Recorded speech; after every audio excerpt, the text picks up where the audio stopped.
Cancer. Just hearing the word is enough to make people freeze. For many, it is one of the scariest diagnoses you could ever receive because it brings to mind pain, endless treatments, and the fear of losing someone you love. But cancer, while terrifying, is not an unstoppable monster. It is one of the most studied diseases in the history of medicine. And because of that, today we know much more about what it really is, how it begins, what causes it, the symptoms that appear along the way, and most importantly, what we can do to prevent it or catch it early. Information does not erase fear, but information gives you power. And power can mean the difference between life and death. To understand cancer, let's imagine your body as a massive city. This city is made up of buildings, roads, and millions of workers. Each building represents an organ, your heart, your lungs, your stomach. Inside each building are countless workers called cells. These workers are incredibly disciplined. They have a rule book, a manual called DNA. This manual tells them exactly what to do, when to work, when to take a break, and even when it is time to retire and die so that a new worker can take their place. Thanks to this organization, the city runs smoothly. But what happens when one worker ignores the manual? Instead of following orders, he builds walls where they shouldn't be, steals material from other buildings, and never stops working. Soon, more workers join him in this rebellion. The city that once ran perfectly starts falling into chaos. This is exactly what happens when cancer appears in the body. It's when cells stop obeying instructions and begin multiplying without control, damaging everything around them. Why do cells suddenly rebel? The answer lies in the DNA, the rule book. Sometimes, this book suffers errors called mutations. Think of it like a recipe where instead of saying a teaspoon of salt, someone accidentally wrote a cup of salt, the entire dish changes. In the same way, when a mutation appears in the genes that control growth and death, the cell begins to misbehave. Instead of stopping, it keeps dividing faster and faster. Imagine a car with the gas pedal stuck to the floor and no brakes. That is cancer, uncontrolled cell growth. This growth can form a lump we call a tumor. Not all tumors are dangerous. Some are benign, meaning they stay in one place and usually don't spread, but malignant tumors are different. They invade nearby tissues and can travel through the blood or lymphatic system to other organs. That spreading is called metastasis, and metastasis is what makes cancer so dangerous. So, what causes these mutations in the first place?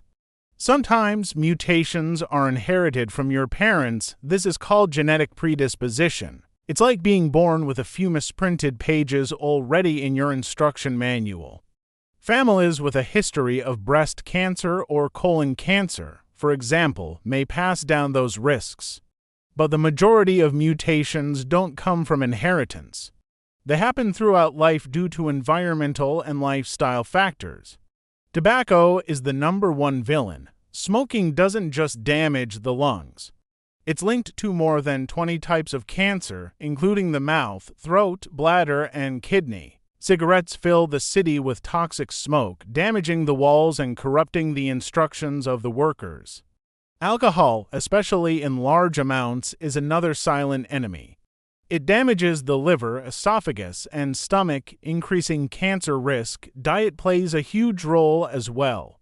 Eating too many processed foods, sugars, and unhealthy fats while not eating enough fruits and vegetables creates fertile ground for cancer cells.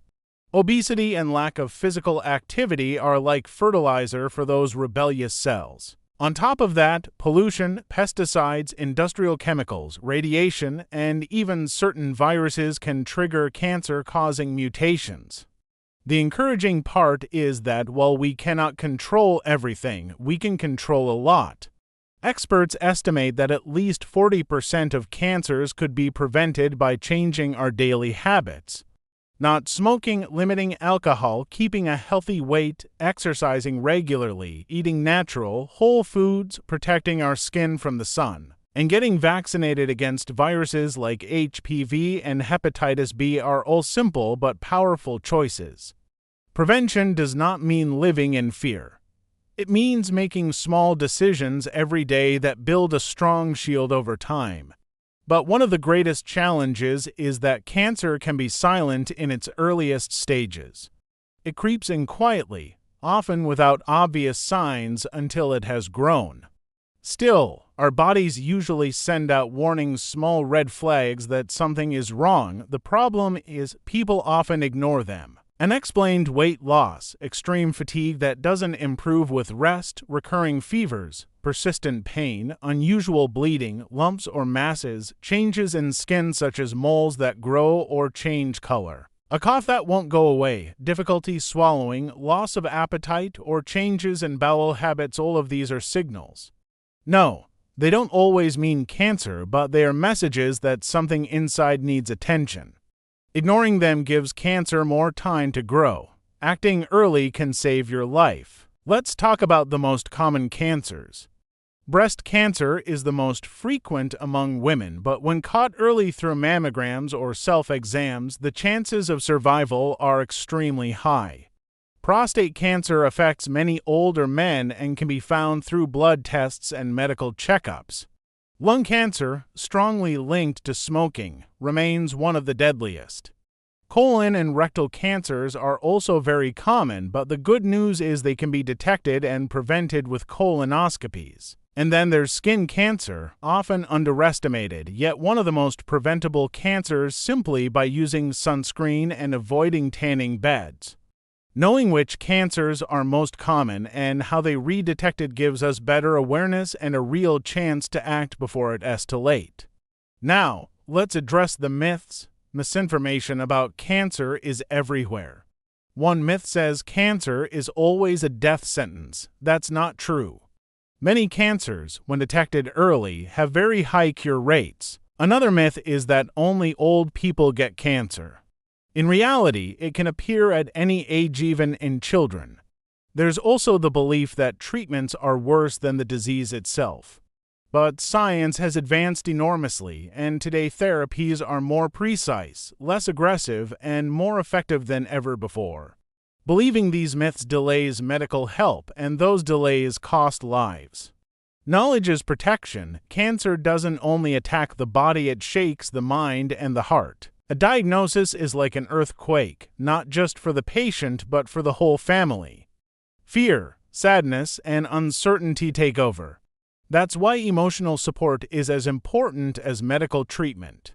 Talking about cancer openly, sharing experiences, joining support groups, and standing by loved ones during every stage makes a massive difference. In many cultures, especially in Latino families, strong bonds and close support systems act like invisible medicine. That warmth, that company, that human touch, it is as healing as chemotherapy or surgery. So, what's the takeaway? Cancer is complex, but not unbeatable. Knowing what it is, how it starts, what causes it, and how it shows up gives us power. Power to prevent, power to detect, and power to support those who are fighting. Information is the best preventive medicine. Talking about cancer is not about fear, it's about hope, about strength, about fighting back with knowledge. Every time we share this information, we might save a life. If this video helped you understand cancer better, share it with your family and friends. Don't forget to subscribe and hit the notification bell so you never miss more clear, educational, and empowering content about health and wellness. Together, informed and united, we can face cancer with courage and with hope.